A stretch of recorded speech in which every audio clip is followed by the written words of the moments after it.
Welcome to the Sunday show. Let me check my mic this time. Yep, it's okay. Welcome to the show. What day are we on? The 17th day of Debruary. Rolling it on down. We passed the halfway mark now. This is great. I'm surviving. Hello, everybody. Didn't I just see you guys? All these live streams is like tripping me out. Yes, everyone is back.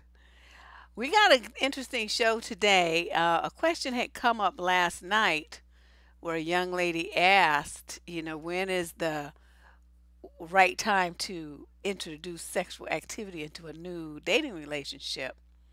And I told her to make sure that she listened to today's show because that was going to be a large part of what we're talking about is that whole thing about, what's the right for women and when is it too soon and well, how's everybody going to be viewing you and are you a slut, are you just regular, I mean, what are you, what's going on. So I thought this would be a good thing to talk about because um I don't know. It's just, from the time that we're little girls, and I used to think about this. This is when I made a change. I love my parents to death. Don't get me wrong. And they tried really hard. They gave me a very excellent foundation of morals and values and world understanding and exposed me to a lot of different cultures and food and, travel and everything. I mean, they did, I think, a great job, especially when you consider what they were up against, economically, the racial aspect of it, because, they were in the civil rights era and all this stuff. So, um, and then living in San Francisco, it was a challenge. I'm sure it was a challenge for them, but I think they did a really good job. But what I found is, as I got older, there were so many rules, so many things I noticed that they had different expectations that they had, even though they were little, of things for me that they didn't have for my brothers that it used to make me question. Like they could go anywhere they wanted to, just whatever. And when I went somewhere, one or more of them always went with me, except to school. Um, until I got older, and I thought, okay, well that's kind of bizarre. Why is that? And uh they could stay out later. I mean, I was in high school and I still had to be, like a senior, and still had to be home by midnight. My parents were not playing. Why my brothers only in the eighth, and ninth grade, and they could come home at one? You know what I mean? So it was just weird. They had a lot of things that were different, and I noticed there was a lot of conversation about, what's right, what's considered ladylike, what's considered appropriate, and it all had to do with things about me, sexual things, how I dressed, the way I sat, the way I had to talk to people, how I couldn't, raise my voice too much or use certain language and all this kind of stuff. So as I got a little older, I started thinking about all that kind of stuff. And I'm like, okay, well, what does this mean? For somebody like me who's hard headed and going to do what I want to do anyway, I don't really care about that stuff. I mean, once I got to the point where I understood that's what's happening, I said, fuck all that. I'm going to do what I want to do. And I still have that attitude to this day. But I keep meeting women and I keep hearing stories about women, and they're very worried about someone's perception of them, of being seen as being, the right kind of person, and being judged and getting approval and acknowledgement and being viewed as a good woman, a good girl, all this kind of stuff. I'm like, okay, this is kind of bizarre, but whatever. That's what I want to talk about today is that whole good girl syndrome and how that might shoot you in the foot. And at what point do you decide what kind of woman you're going to be regardless of what other people's expectations are. So let's first go. I made some slides. Let me show you what the areas are that we're going to be examining today. We're going to be discussing sexuality, of course, autonomy, which means your ability to control your own life, your own body, have your own will, and whatever. Okay, power means who decides what is your life is going to be like, who decides what direction you go, What limitations do you have on yourself? What you can and cannot do, as far as being a mover and shaker. What kind of authority do you have? That will come under that one. Religion, pros and cons. I mean, a lot of people get strength from their religion. I personally see it as nothing more than a way to control women, but that's my perspective. I'm just one person here. Behavior, your behavior. Women are quick to be labeled sluts and hoes and uh, what do they call it, run through and all of that kind of stuff, because all of that has to do with males' judgments about what goes on between your legs. Okay, nothing else. Has nothing to do with your personality, your education, your kindness, your big heart, your, empathy. Yeah, nothing. Don't nothing. That's all they're doing is talking about this. I'm not taking questions yet. And actually, if it's a dating question, I'm not doing those at all today. I have a topic today. Motherhood, the pros and cons of that. Now, I have made a whole video about motherhood and how it's really not meant for every woman, but few women actually sit down and question. I mean, it's becoming more common now, but like in my era and just right under me, um, people didn't really question it. It just was like, you grow up, you get married, you have a boyfriend, you get married, and then you have some kids, and that's it. Um, Okay, motherhood, marriage, your attire, what you wear. We're very quick to judge people by what they have on. Look at her. Or if it's a little girl, we're just wearing shorts. She's a little kid. It's summertime. Look at her little fast ass. Because grown men are checking her out. Why is that her fault? You know what I mean? But this is all part and parcel of what I'm talking about, this quote, good girl syndrome, and how people are so quick to judge little girls and to judge teenage girls and to judge young women.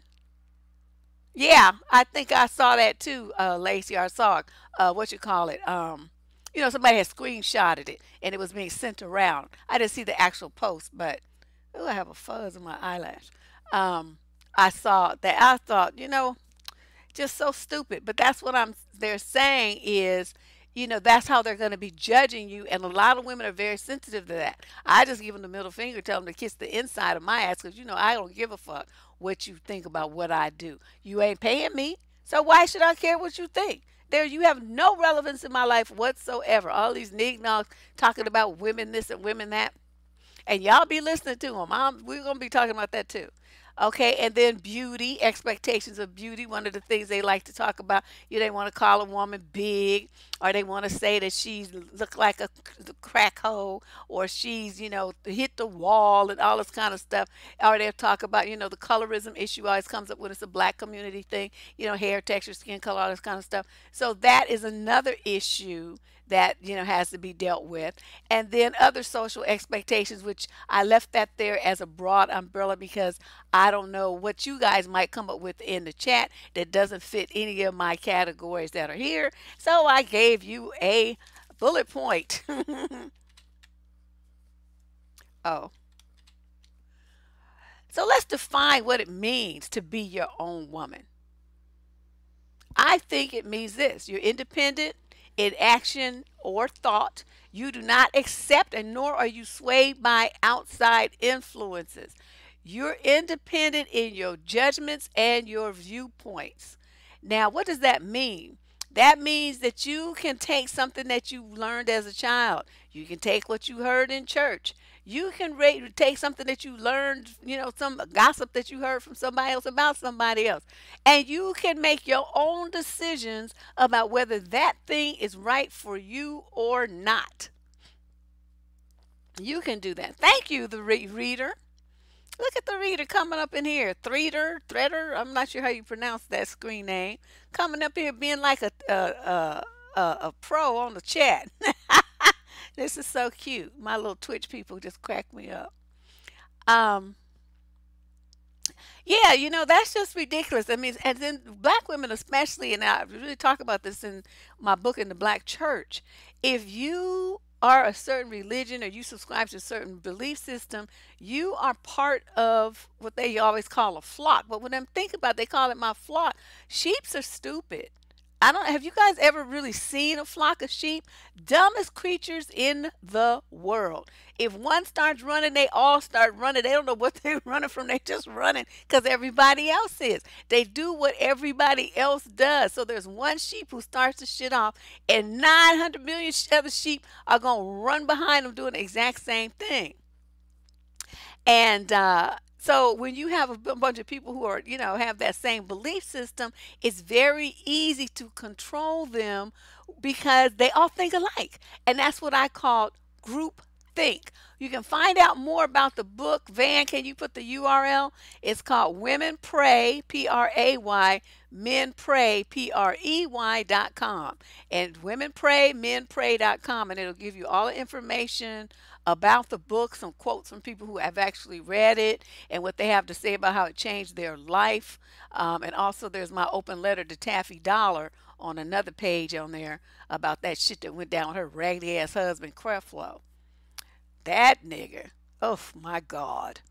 Okay, so there, that's my thoughts on that's what your own woman means. So as we go through the show today, and we're going to be talking about me, you. I'm referring to you as your own woman. This is what I mean. You're independent in thinking. You're independent in your actions. You make decisions on your own that are the best for you, irrelevant of what other people think or what other people want you to do.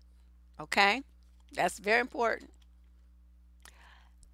Now, this is a quote from an Indian actress. I'm not sure how you pronounce girlfriend's name, but I love this quote. I love it.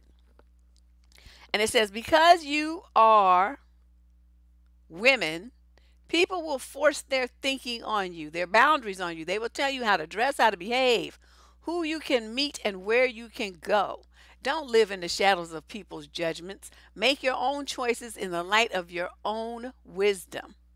Now, I would say that, something along those lines, maybe not using all them words. Oh, it is. It's women pray, men pray, Van, without the and in the middle. Because I felt like it was long enough with all them long ass words. Um, so yeah, I mean, for me, it would be like, other people gonna always tell you what to do. They think that because you're a female, that they have the right to tell you what to do, especially males. They all feel like they just were born superior to you, and that you have to listen to them. You need to submit to them, that they're the king, they're the leaders, they're all this other stuff. And so you have men that you don't even know, like these dudes on the internet. I ain't never met these clowns, but they feel like they have the right to tell you what to do just because you're a woman and they're a man. All right. Now, the primary thing on that list is sexuality. Okay, so that's the chief way that they try to control women, and it's been going on since time began. This quote from Janet Fitch is, most women experience issues of power and sexuality, but very few women talk about it. There's the threat of the loss of approval. And that is key. That is the key. That's at the root of most women's struggle with their sexuality. They're afraid of being, they're not going to have people's approval of them as being a quote good girl. That's very important to a lot of women. I'm like, I don't really understand why, because like I say, it don't bring you nothing. It ain't really worth shit. They like to say, well, it's your reputation. Reputation for what? My reputation is for talking shit and changing lives. Okay, now what I do with my pussy, that has no, I don't really give a fuck what you think about that. I will go and fuck whoever I please because I am a grown ass woman. If I like it, then I might go back for seconds. If I don't, there's going to be a one-time shot.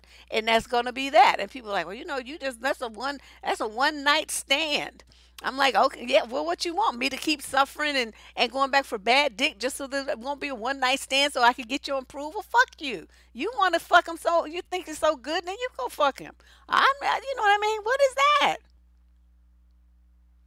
Oh, an actor? Okay, well, she typed this. My cousin made these slides for me, and so she said actress. So I'm just reading what it says. But thank you for letting me know. All right, so let's talk about the next one. Lydia says aggressive female icons. This is talking about women in anger which is another area where women get, like shamed and try to be controlled and will try to control themselves because of how they don't want people to perceive them as being, especially for black women, the angry black woman. How many times have we heard that assigned to us because we speak up for ourselves, we say no, and we lay down some boundaries and ground rules for how we expect to be treated and talked to. Suddenly you're an angry black woman. You have issues. Who hurt you? They want to show it, to try to guilt trip you into being quiet and doing what they want you to do. I'm like, these motherfuckers. And so she says aggressive female icons have been chronically demeaned. It's fine for male artists to be angry. They're encouraged to outwardly express their aggression. But women, I've been painted as an aggressive feminazi because I'm blunt, stubborn, independent, and forthright. So have I. That's their favorite word. You a feminazi. And you a dumb fool. What you want me to do? You know what I mean? Yeah, I like put me in that category. I gives no fucks. Then we talk about men and they want how they want to control women's sexuality. Okay, first was the judgments about women's sexuality. Then there's women's anger. Right now we're talking about how men want to control female sexuality. And check this out. The history of sex was on display in a prominent museum in Kuala Lumpur, Malaysia in the late 1990s. It showed how throughout human history, men have always had a vested interest in controlling women's sexuality, and they found many different ways to do it. The museum's display pointed to everything from mechanical devices such as metal chastity belts to modest clothing like burqas, hijabs, and abayas to laws prescribing what women were allowed to do, be, and have. When you think about it, it's shocking how many ways men have exercised control over women's sexuality and reproduction throughout the entire course of human history, and it has not stopped yet. That's why we're back in court over Roe v. Wade. They're trying to take everybody's abortion rights, chiseling away at what we can get through Planned Parenthood. These companies say, well, I don't believe in birth control, so now they don't have to pay for your birth control, trying to make you have a fucking baby. They're trying to make it law so if a woman's body has a miscarriage, that she's going to get prosecuted like she did it on purpose and she chose to have a miscarriage. This kind of shit. These people are crazy. There's something wrong with men. I mean, their focus is too much on what's going on with women, and now they're trying to come up with these artificial wombs, and they're trying to be like, be women and call themselves trans. I mean, it's a nightmare. So all of this though is designed to control who and what women are, what women can identify as, what women can be and say and have and do. And it's all about men and it's all about trying to exercise control over women. Unfucking believable. And then my final point is women and the churches. And this person, I don't know if this is a male or female with the initials, there are theoretical elements in the subjugation of women, and it's not possible to avoid the conclusion that a large contribution was made to them by the church.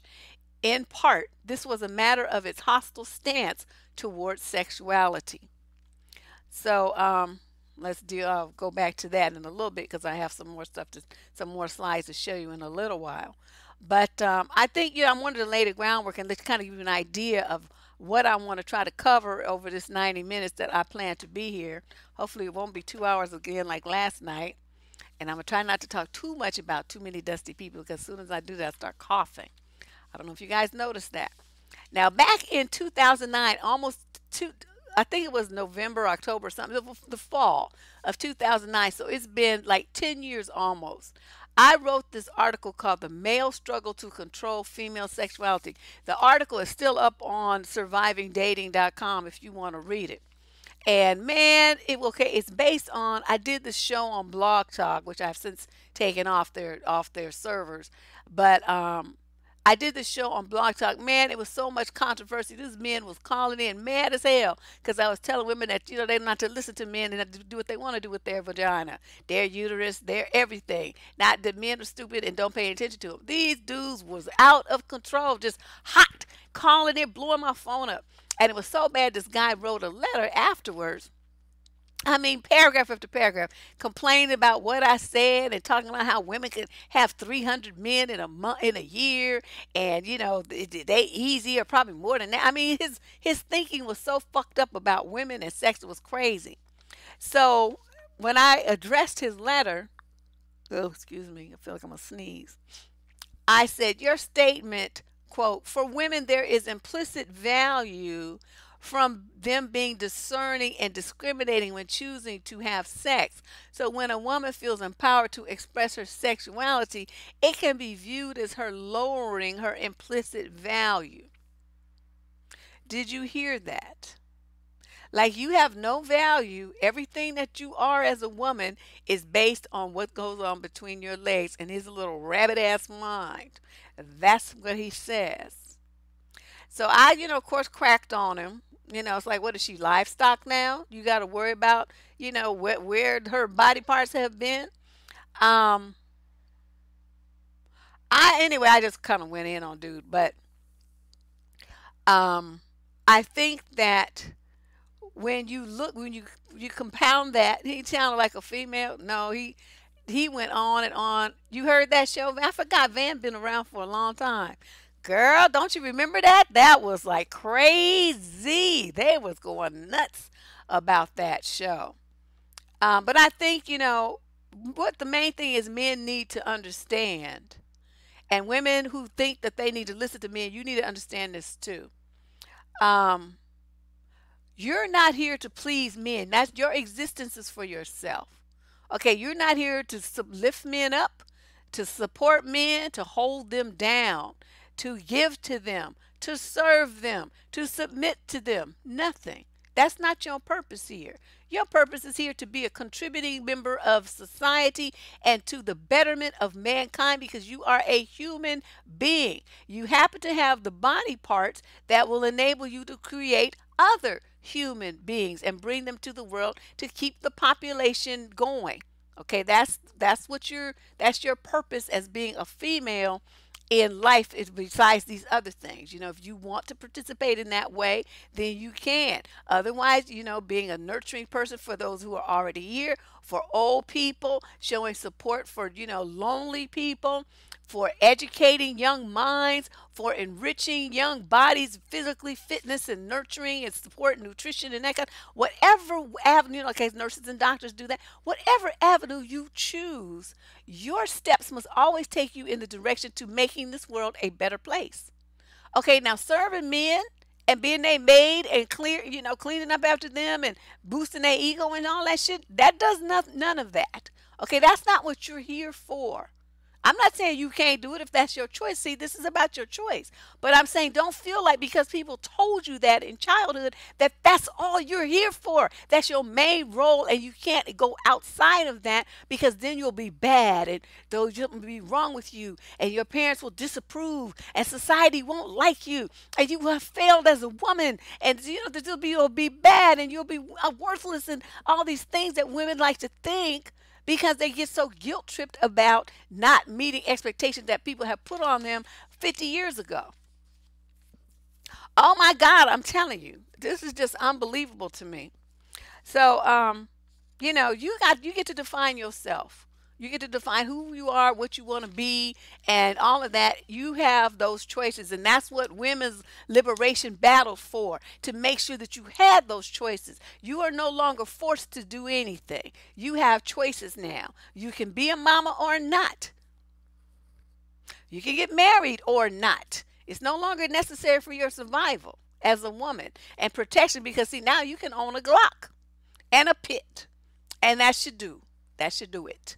That kind of stuff. It's just things are just very different. Right, men are optional, whereas before they were pretty much a requirement because you went from your parents' house to your husband's house, and they're always, you couldn't own anything, you couldn't have anything in your name, you couldn't get credit. Women couldn't even get custody of their own children if a divorce happened. The man got them because they were considered his property.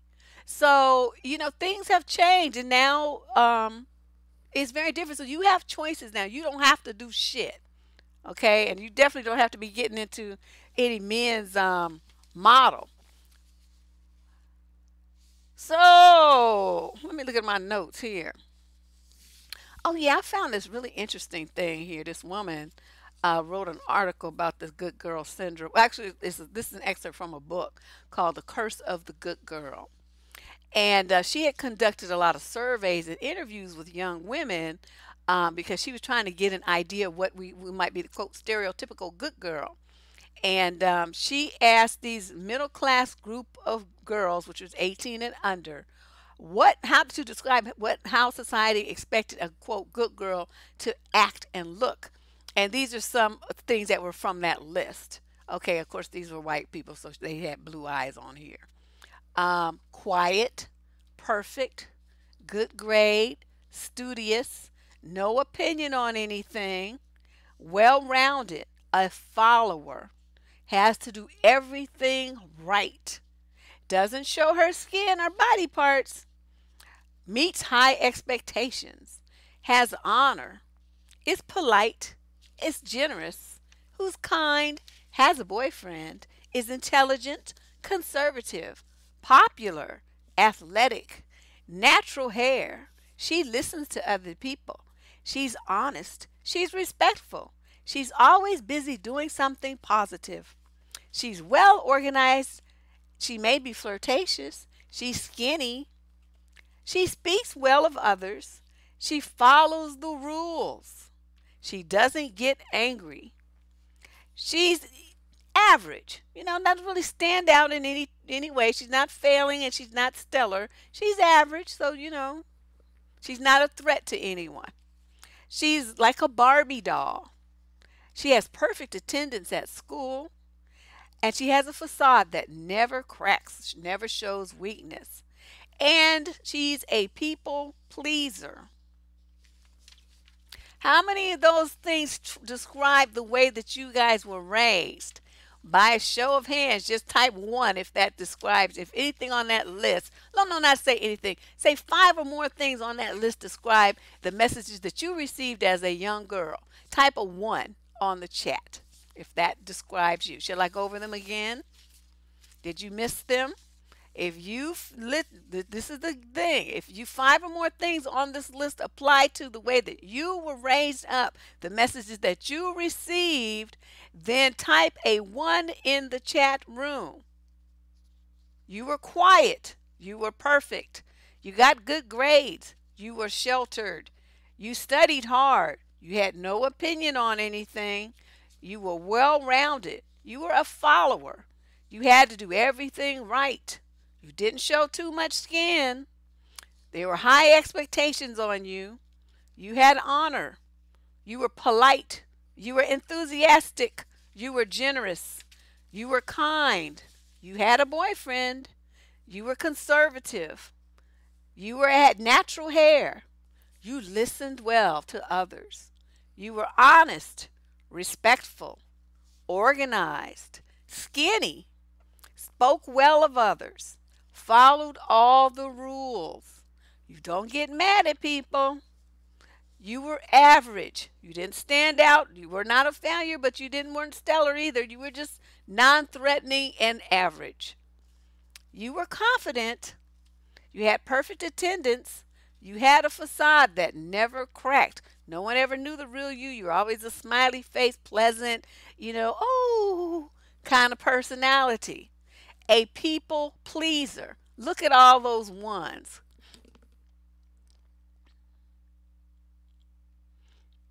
See, that's what I'm saying. Yeah, not all of them. I said five or more. If you have five or more things on this list, it doesn't mean that you were all of them. I said, where did you get these messages?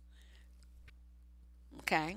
Because even the little girls who were heavy, their parents were steady telling them did they need to lose weight. You'll be getting a tummy. You're doing this, you're doing that. The bottom line is even if you were tried really hard to do these things and meet these expectations from your parents, your teachers, your pastor, your, I don't know, scout leader, whatever. Just think of the stress on young girls to meet these demands and to always be this perfect and have all these expectations put on them. What do boys get? I guess to go to school. Some of them get made to have good grades.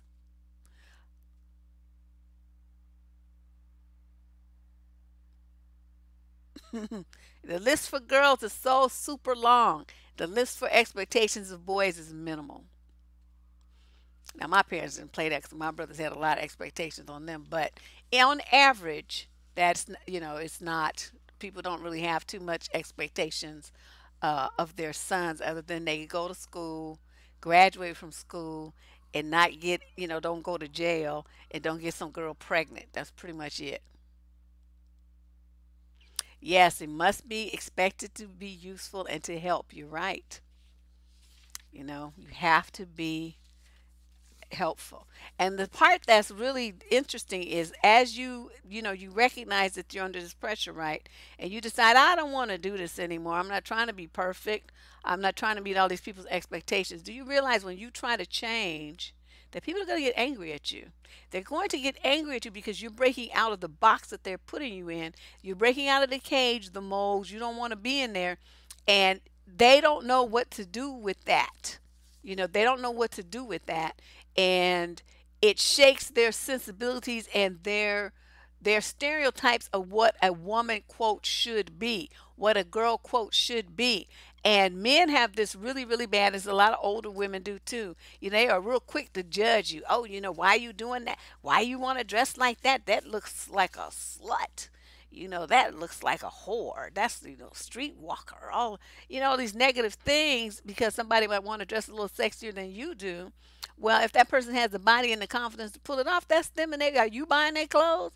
You know what I mean? And if it makes you feel that it's something that doesn't work for you and your figure, well, then dress in a way that you feel comfortable. But if she feels comfortable like that, you don't have the right to call her names and put nasty labels on her based on your Christian, religious, Muslim sensibilities. All that covering up stuff. If a woman wants to show her body, she's got um, the right to do that. And you need to shut the fuck up about it. It's not your business what some other woman does and how she dresses. That's her business. And these dudes, it's really interesting. Like, okay, they'll meet a woman who's very confident in her body, right? She wears, lycra, spandex, or whatever, and mini tops and short skirts or whatever. Okay, he met her. That's how she was dressing. She's comfortable with her. She already broke that mold. She on about her business. She wearing her stilettos. She walking up and down the street, prancing with her makeup on and stuff. Girlfriend loves how she looks. She's carrying it off. She got her head held high. Her spine is straight. And she's just taking the world on with power. A lot of people can't stand that. So his dude's going to be attracted to that, so he says. But what he really does is once he gets with her, he starts trying to break her down and make her go back to being that standard issue good girl and be average, to be non-threatening.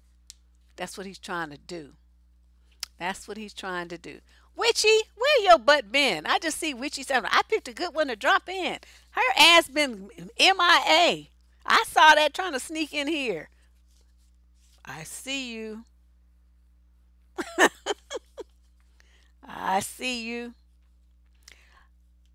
Yeah, they hate you when you enforce your boundaries, and they also hate you when when you don't give them control. When you say no, when you tell them to fuck off, and you tell them, I'm gonna do what I want to do. Oh, they can't stand it. Like if they tell you, this one dude posted on the wall, as a matter of fact, the other day, that's a sign of disrespect. If you have an idea, you tell your woman to do something and she does something else, it's disrespectful. No, what it is, it means she got a mind of her own, and you was up here trying to regulate and boss somebody around, and she told you, just ignored you, and you want to take it all like she trying to disrespect you, and it's not that at all. Another thing, yes, Luigi, Um,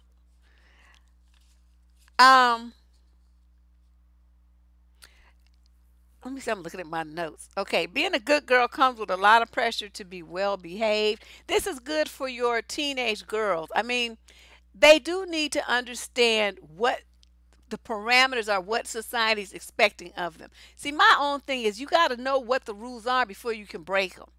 Okay, and as young people, they need to know what those rules are. You can explain to your daughters how it's bullshit, how when she's a more mature woman, and outside of the influence of these other people that have responsibility for her right now, like parents. Parents are gonna have certain expectations. They paying for you to go to school. They paying for your clothes. They putting the rent over your body, the gas to put in your car, and they paying the car note. Okay, well, there's certain things you have to curtail out of respect for what they're sacrificing to make happen for you. But once you're outside of their influence, your life is free to be whatever it is that you want it to be.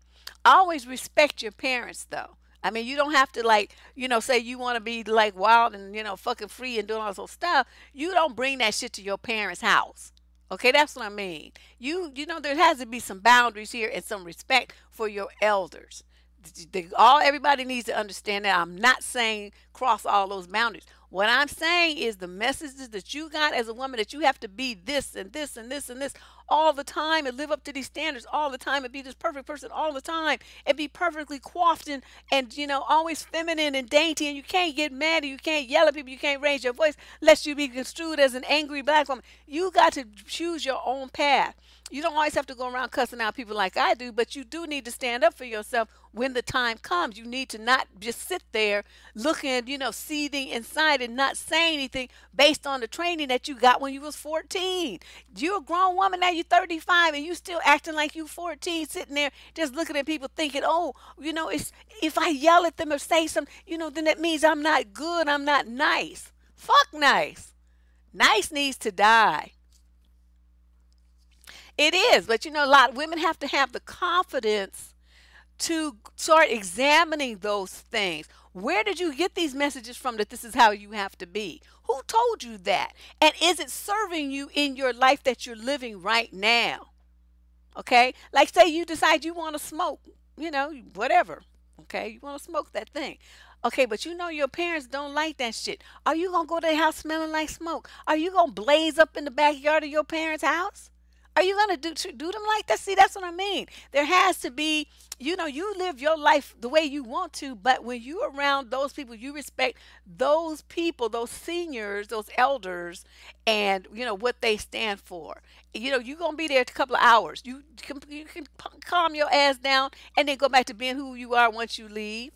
Well, if they are toxic, then you don't have to go over there at all. You know what I mean?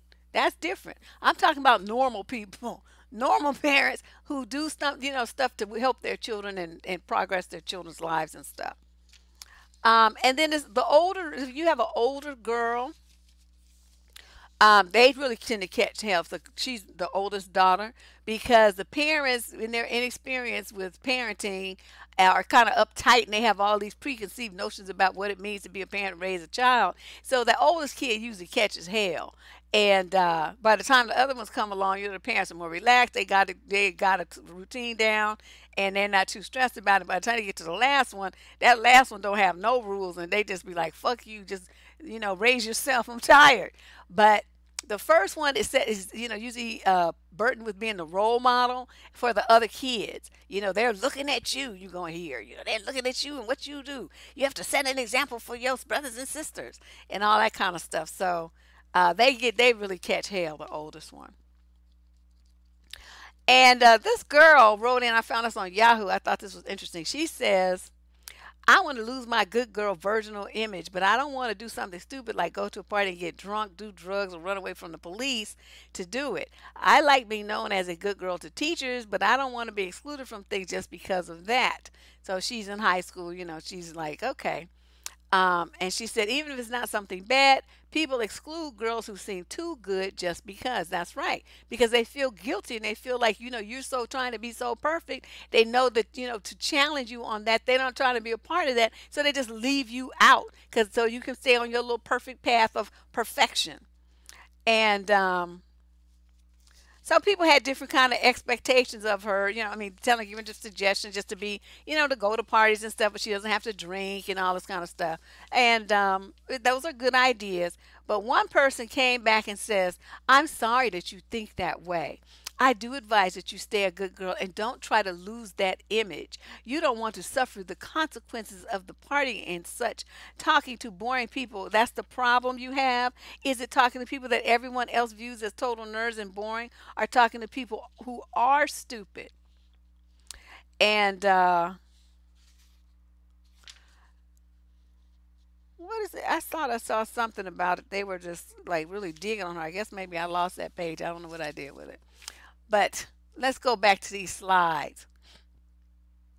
Yeah, I don't agree with that either, Miss Full Roller. I don't agree with that either. I think that's, the parents' responsibility. You the ones they laid up there and made that damn baby. It's not the oldest child's responsibility to tell their life to babysit the other ones.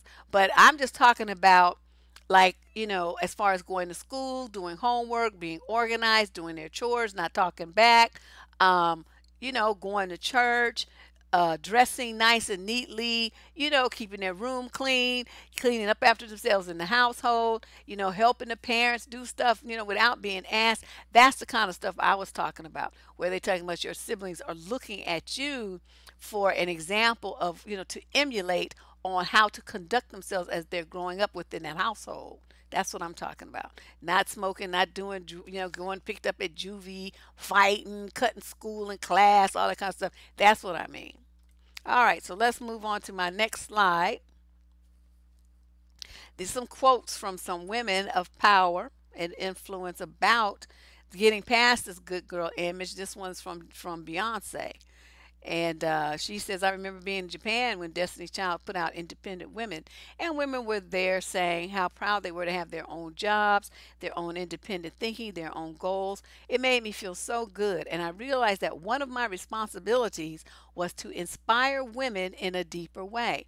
And especially in a culture as conservative and as traditional as Japan, the women there have had made amazing strides for independence away their from men, and being more independent on their own financially, as well as in living arrangements. Although traditionally they tend to live with their parents until they get married. But a lot of people are living out. They call it living out, and they're living out on their own as singles. Sometimes women will share an apartment or whatever, because living in there is Jokyo is very expensive.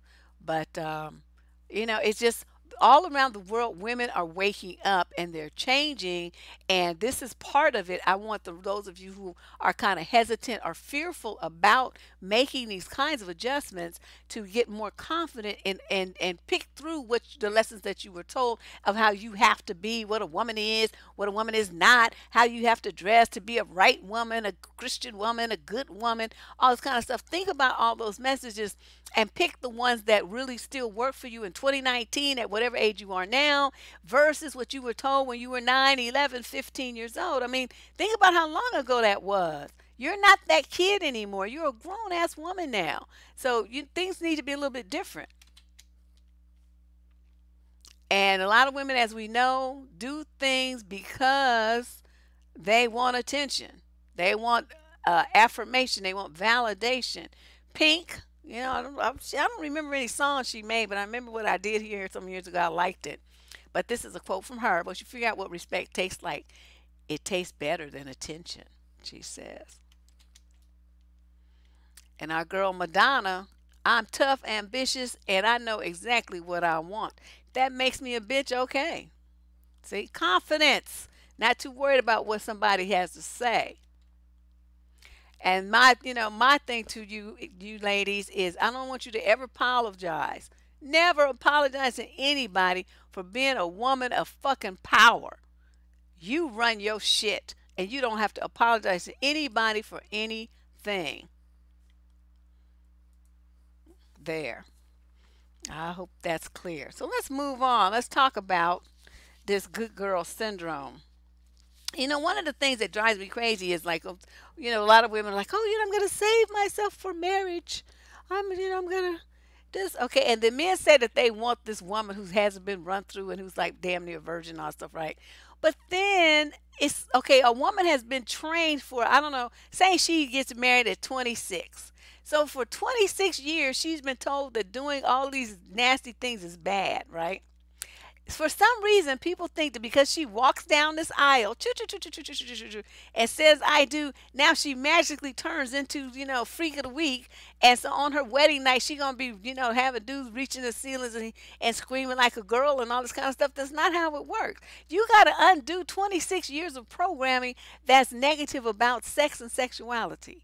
Do you really sincerely believe that's going to happen in that few hour period. That's the part that drives me crazy. People don't understand, these men giving this message about female sexuality, knowing they want all this freaky shit. That's why they be going to hoes and, all this stuff. Okay, but then you have this little, you following what society told you to want as a man, knowing that's not what you really want, but you're too scared to break away from it. You really want a woman that's going to turn your ass the fuck out and have you gripping the sheets and screaming in a high pitched voice. That's what you really want. But instead, you do what people tell you that you should do, and you get this little girl who don't know shit, ain't never seen a dick before, don't know nothing, and then you sit there frustrated because she's scared about everything, or she's inexperienced and she doesn't know what to do. So you have to tell her everything. So all the time that she could have been learning how to be a fabulous lover in her 20s, she don't know. She got to start from scratch at 26, and you get frustrated. So then you go get you some side booty that does know how to turn your ass out, and you have your virgin at home and the hoe over there, and then you sitting up there mad because you got duped. Men need to wake up too, but that's another show. You taking notes though? That's good. You'll be able to go back and listen to this too. Um, what is the good girl syndrome? Negative or unproductive thoughts, beliefs, attitudes, behaviors, or feelings generally about sex, but it can also be about womanhood, that inhibit your responsiveness and enjoyment of a relationship. And usually when they're talking about it from this religious standpoint, they're talking about within marriage.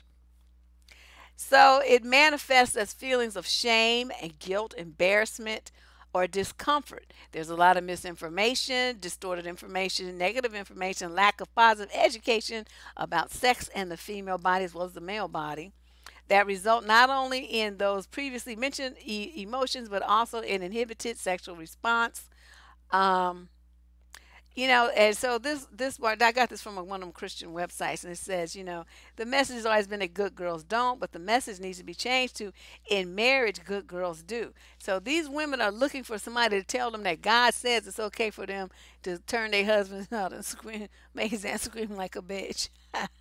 Excuse me. Me and religion we just don't see eye to eye about anything. So you need some invisible person to tell you what you need to think and do with your body, and that makes it okay.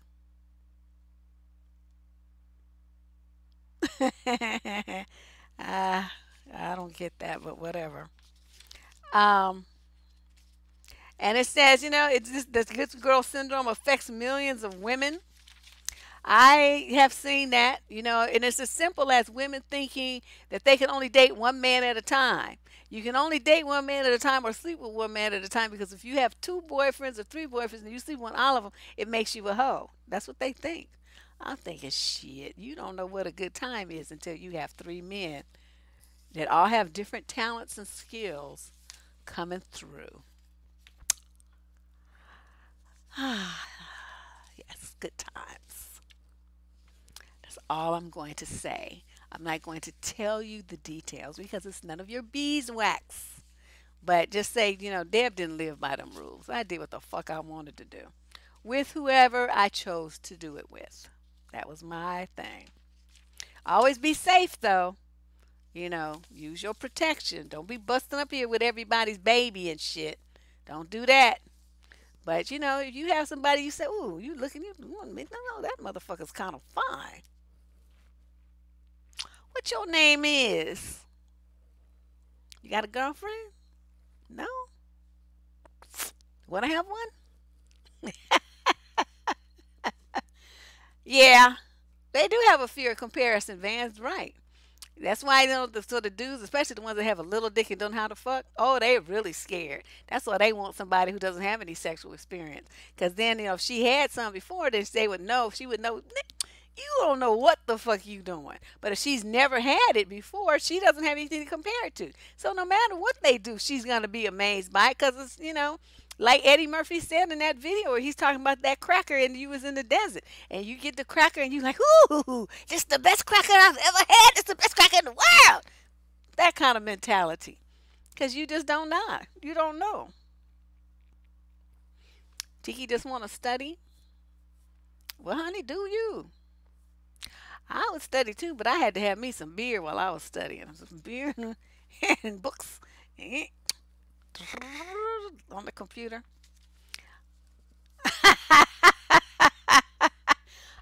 told you I was a flirt. I never denied that. I was terrible in my youth. I'm too old for that shit now. But that doesn't mean that you still don't know how to do it. You just choose not to because, people be looking at you all kinds of crazy, like, you old bat. Your ass too old to be acting like that. Then you have to hang your head in shame. And then you say, so? I'm still doing it anyway. Men are a trip. Yes, they are. That is, you right. I mean, it's the fear of being compared. Because, them the motherfuckers be lasting 33.2 seconds and thinking they did something. And then, and so then you get with, Don Q that lasts like 30 minutes. You hitting every O ever in the alphabet. And then, so then you go back home and you looking at Mr. 33.2 seconds thinking, I was wasting my time in my lingerie on your ass. You need to go. That's what they're afraid of. The main thing about flirting, this is an aside note, just a quick detour. The main thing with women is that with flirting is you guys see that as part of what we're talking about. That's the bad girl. You shouldn't do that kind of thing. You shouldn't act like that. You're being too forward. You're being too whatever. You flirt your ass off. It stops for me. My own personal stop zone is asking him out. I'm not going to do that. But if I'm flirting with your ass all to the limit and you don't ask me out, then that means you either got somebody or aren't interested. But either way, I still had fun flirting, and I hope that he did too. And then, we just go on. No expectations. But don't be afraid to flirt.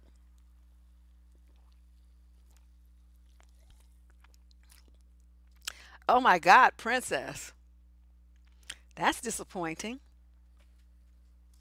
Yeah, most of them aren't really worth, sweating up your new sheets for. They just be getting you mad. All right, let's talk about the purity culture. How many men want women to be pure and do you give up your power to him to make choices and to be sexual and to do these things for yourself? Women are responsible for men's sexual sins.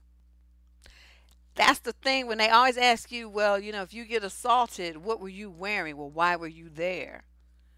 Well, you should have drank that. You shouldn't have worn that. You should have been home by dark. Why were you out? Somehow, it becomes her fault that he did something he shouldn't have done. Society is like that. Well, you got to learn how to flirt. You got to practice. I have a whole video on it somewhere on the channel. I don't remember what it's called, but I talked about it. Yeah, but part of it is the purity thing is that they make you responsible for their lust. It's your fault because you shouldn't have been whatever. God, why do I keep coughing? Um, they also part of that is that your body is something that you should be ashamed of. That's why they started having those slut walks. Remember those? Oh my God.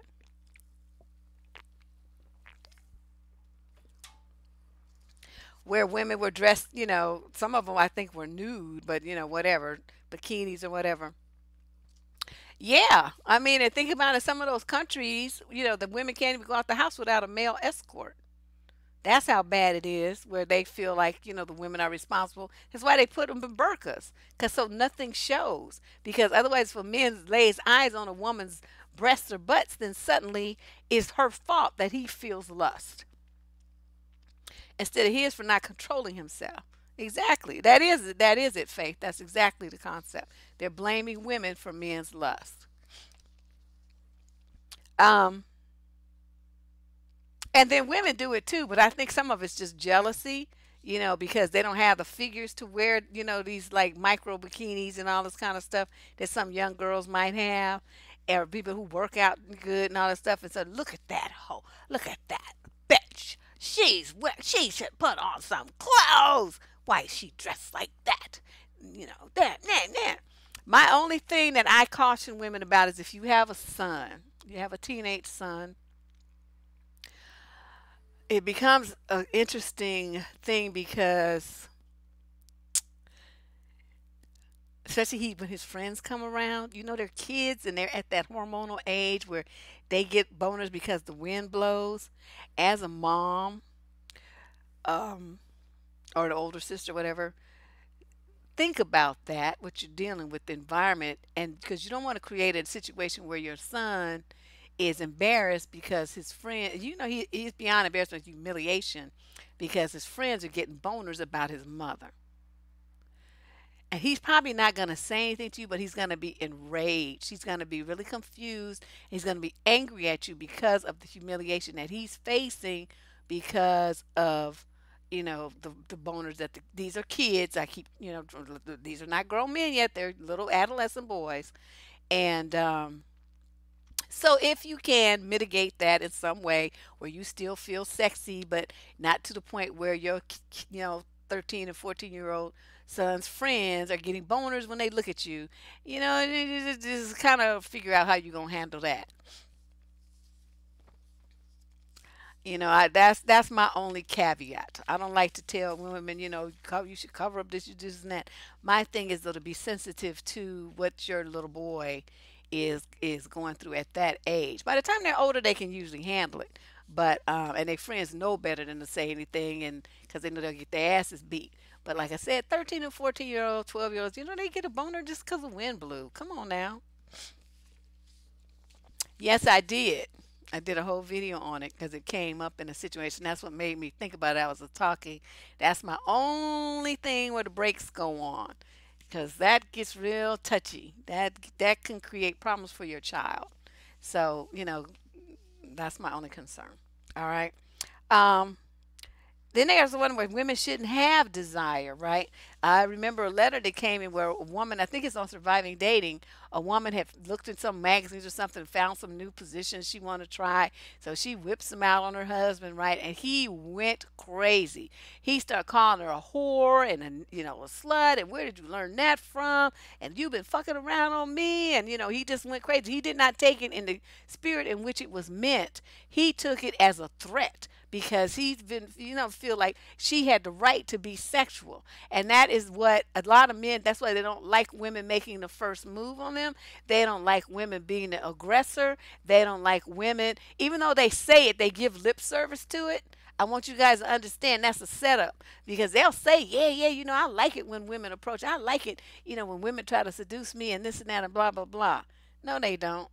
They like it if you kind of, kiss on them and flirt with them and stuff so that he can take it from there. But if you just like start reaching, grabbing them and throwing them on the bed and all this other kind of stuff, most of them get kind of, they get kind of yucked out about it. Unless you've been married forever, then he's probably happy. But I'm talking about, while you just dating a dude, just met a dude, they're lying. They never react that positively. The other one is that your virginity is the only thing of value about you. We just talked about that a little bit ago, how they want, women to be all pure and stuff. Otherwise, you quote run through or whatnot.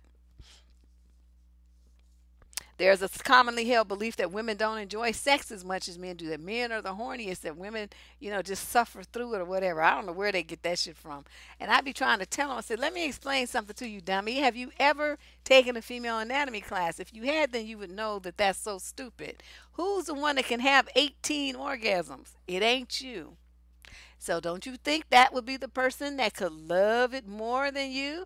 Just go on, just like, one after another.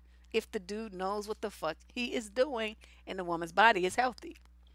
That can happen. But you a one shot Charlie and then you over there laid out breathing like a fish out of water. So, what do you what? Who likes it? Who would like it more?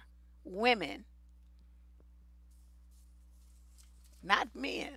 But they don't. That's why I think all the old dudes figured that out, and that's why they came up with chastity belts and all these rules and religion and all this stuff to try to get a handle on women's sexuality and to control it. with, their rules and marriage and laws and all this stuff, and shaming women from enjoying that part of their lives because they knew that they couldn't control it. That a way a woman dresses correlates with how many sexual partners she's had, that's so not true. Some of the ones that dress the sluttiest have only had two or three. It's attention that they're after. It's not, it's nothing else. The women who know what they're doing and can turn your ass out, they don't need to be showing everything.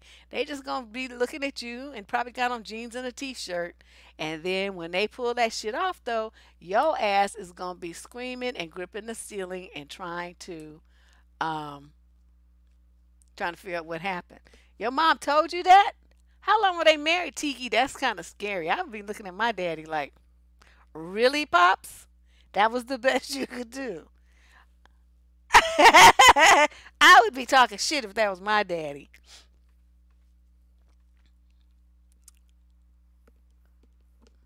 Nah. Me and my father used to talk about, I mean, not on that level, but we did talk about, sexual things. He was trying to hit me to, the games that men would run about sex. But I would have been like, what? That's what she said? And that was, y'all was married for how long? And what was you doing? And I would talk shit to him. Yes, the 17th day of February. We were rolling through this shit. Okay, and another thing is that if a woman has sex before marriage, then everything in her life will go wrong. 10 years of suffering? Oh, hell no. She must have really loved him. I mean, loved it with a whole bunch of D's after it, because that wouldn't have worked for me. We would have never even got married. I have to test drive that shit. And if you ain't hitting it right, then we're not only are we not gonna date, we definitely not getting married, and we're not even gonna date too much longer. As a matter of fact, this be the last time we see each other because I don't want to waste my time. Cause you don't know what the fuck you doing. Well, he had to be because you know, uh, these men are a trip. They are just as much as a trip then as they are now. They just weren't so open with it, I think. Now they just hang out at the schools and, be hanging out at their cars and stuff at the middle schools trying to pick up the little 12 and 13-year-old girls. Just trifling. Trifling. How is in other ways that women try to be a good girl?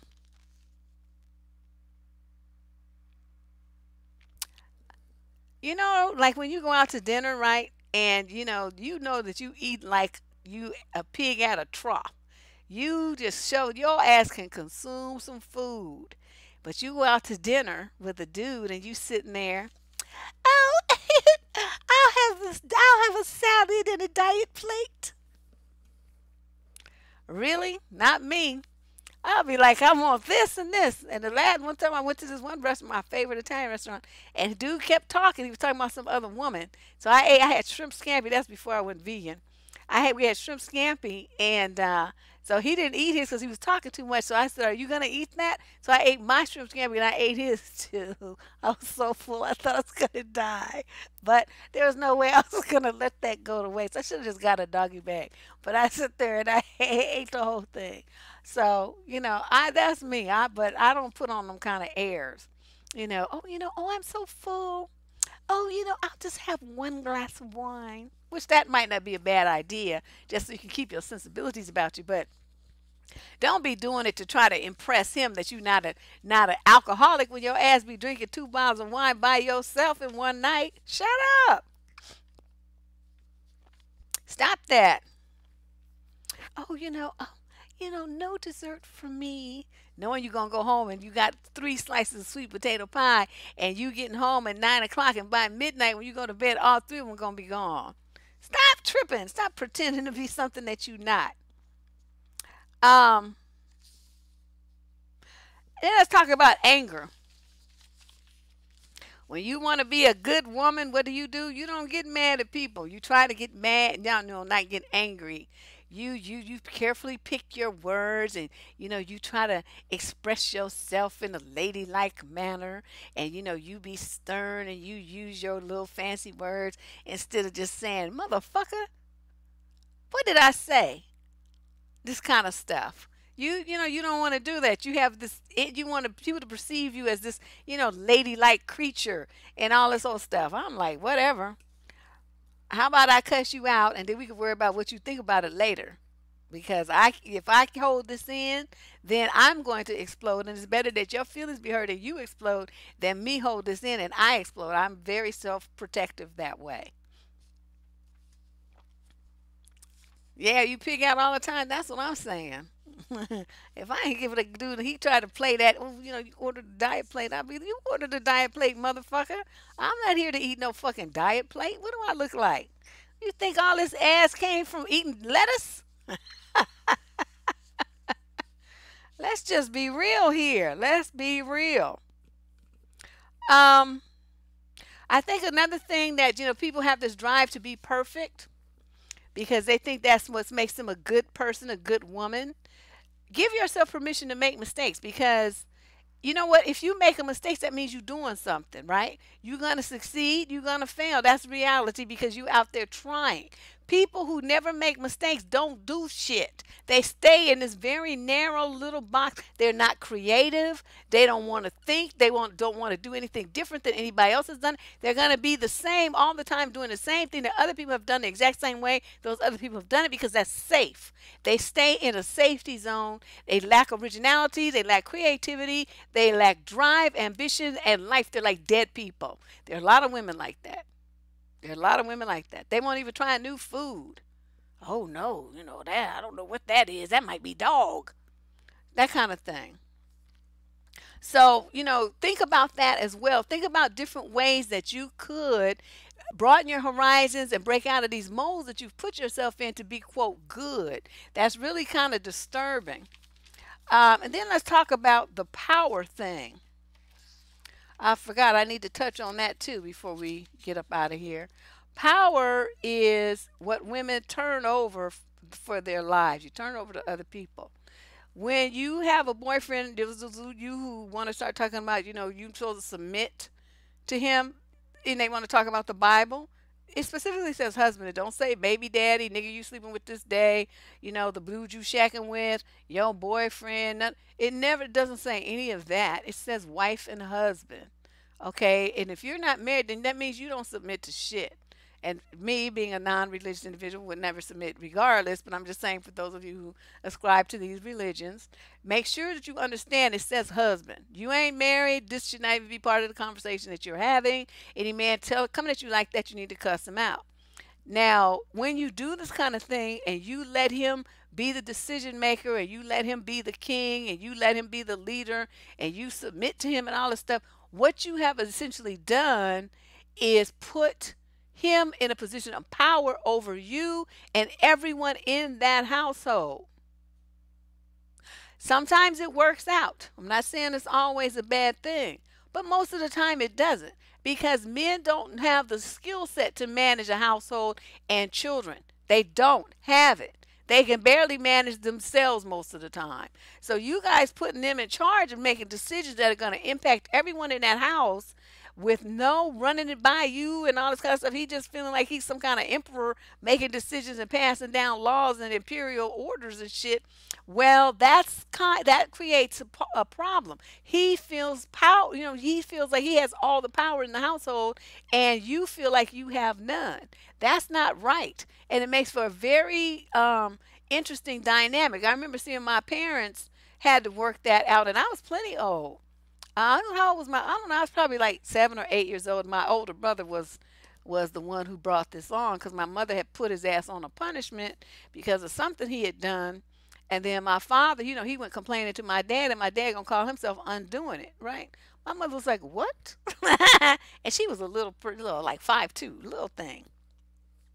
And she marched herself over to where he was sitting and told him what for. It's like, you're gone. You're out working. Because my family was in the real estate business, right? So my dad would get old buildings and he would remodel them. He did most of the work himself. So he would work long hours, come in covered with sheetrock dust and paint splatters and shit all the time.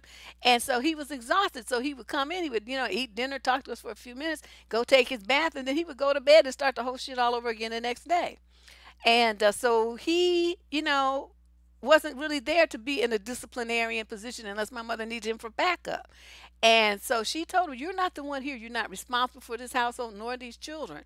So what I say is gonna go. Don't you ever do that again, or we're gonna have a problem." And she just got his ass straight. And she said, "And you call him back and you put him back on that punishment." So he did. He was like looking all big eyed and nervous. Everybody in my family got these big eyes. These come from my daddy. So he's sitting there looking like blinking, and she's telling him, yeah. And so my brother got back on his punishment. He got an extra week for trying to be, undermine my mother's authority. And then my father told all three of us from that, "What your mama says, you better do it, or I'm gonna kick your ass when I get home. I find out you didn't. She tells you what to do. You better listen." And that was that. He was Vegas car dealer. I'm out, and that's why I'm called to the table. Your mama is running the shit. And so that was that. And so that kind of power struggle, often happens between a couple where the man wants to feel like he's running shit and the woman is the one with the ultimate responsibility for everything. See, that doesn't work. There has to be some negotiation there. And if you have power in your household, it does not mean you're disrespecting your man. It doesn't mean he's not the leader of the family and all this kind of stuff. It means he acknowledges that you're better and more responsible and you're the one that's there and he's the one that's not. So, that's something that you guys have to work out, especially when it concerns money, handling the children, discipline, purchases for the home, this kind of stuff. Those are things that people have to work out. It should not just go to the man just because he's the male. That's what happens with a lot of these religious and social programming issues from young girls from the time that they grow up, and then you get into the age where you start dating and getting relationships and married and stuff, and that's been programmed into you that the man is supposed to be in charge, and so you don't even question it. What gives him the qualifications to be in charge? I mean, what, his dick? That's it?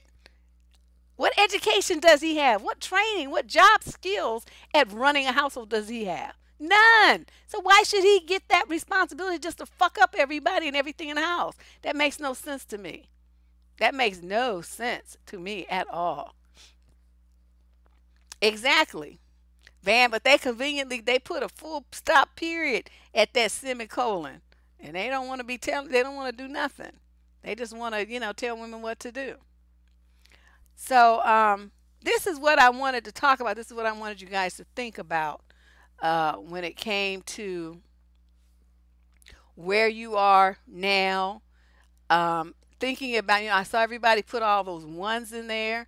You've all been exposed to the kinds of social programming that I was talking about. Everybody has to think about what those things, how they're serving you. I'm not saying throw it all away. I'm saying think about how it's working for you in 2019. You're a grown woman now. We do have some little teenagers here, our little popcorn and stuff, really young women. But for the most part, people here are, mid-20s to mid-40s. And so, at this age, you got kids, you got jobs, you finished college, you got things going on, you have relationships. I mean, how is that socialization that you got as a child and a young woman and a teenager, how is that working for you at this moment? Are you feeling guilty about anything? Do you feel stifled by anything?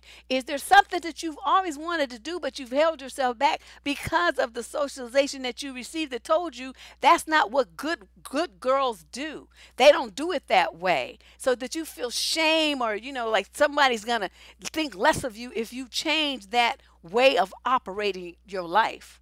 These are the kind of things I want you to think about, Just think about it. I'm not saying that this is a change you're going to make overnight. But as these things come up, you need to think about it. Is this my girl programming or am I getting my grown woman on right now?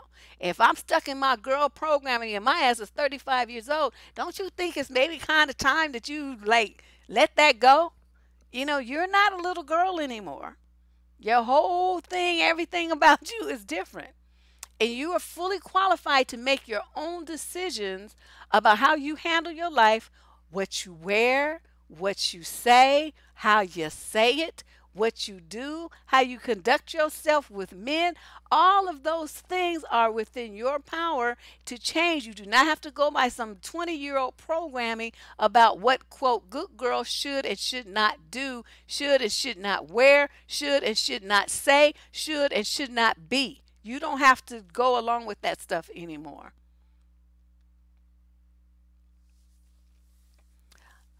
Yeah, a lot of women do. They feel guilty about not being married. They feel guilty that they don't want children.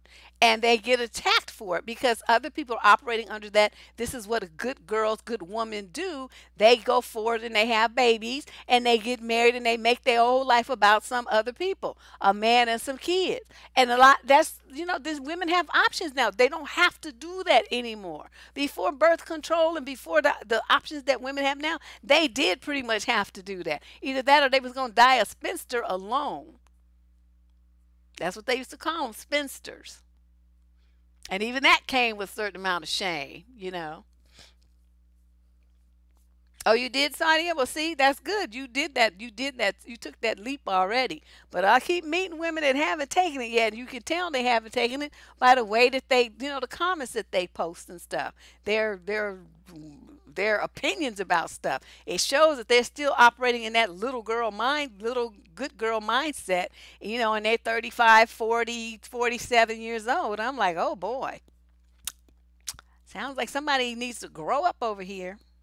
But I saved all of that. I didn't want to just be, writing long paragraph comments to each individual. I just wanted to say it all at one time so that the message could be heard, by hundreds of people, or, as people listen to it, it'll end up being thousands.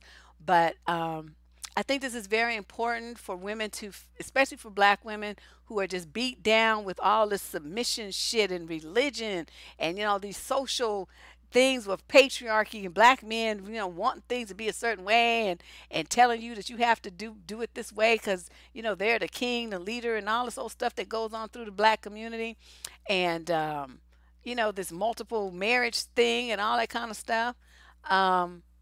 What do they call it? Polygyny. That, gets promoted too. It's just a hot mess.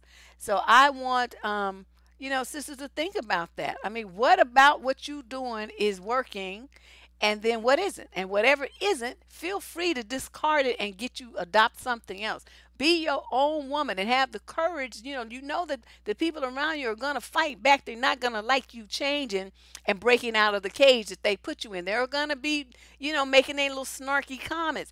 Do you have the courage to snark back? Do you have the courage to tell them to shut up, that it's your life? Do you have the courage to tell them, when I want your opinion, I'll ask for it? Things like that. You have to be able to shut them down. And that doesn't mean that you're an angry black woman. It means that you're standing up for yourself and you having the courage to choose your own path in life. Understand the difference. Don't be mad at yourself and saying, well, I shouldn't say that. I shouldn't be like that. I shouldn't be angry at people. I should be more cooperative. Women will should themselves to an early grave. I'm telling you, should. Y'all be shooting yourselves to death. But, the best thing is you pick a path, you walk your path, and you don't worry about what nobody else has to say about it. And that would be the best thing for you to do. So let's see what we got coming up. Well, you guys, I'm going to put up a recorded show tomorrow, and then we'll be back on Tuesday with What the Fuck Tuesday, another recorded show on Wednesday, and another live stream on Thursday as we enter the final week of Debruary 2019. This was great having you guys here, 2 live streams in a row. I really enjoyed it. Thank you for coming through, and I will see you all again on Tuesday. If you have a question you want to submit for the What the Fuck Tuesday, submit it via the advice submission form at the top of the channel that says Get Advice. This is Deb Cooper signing out. See you guys on Tuesday. Bye-bye.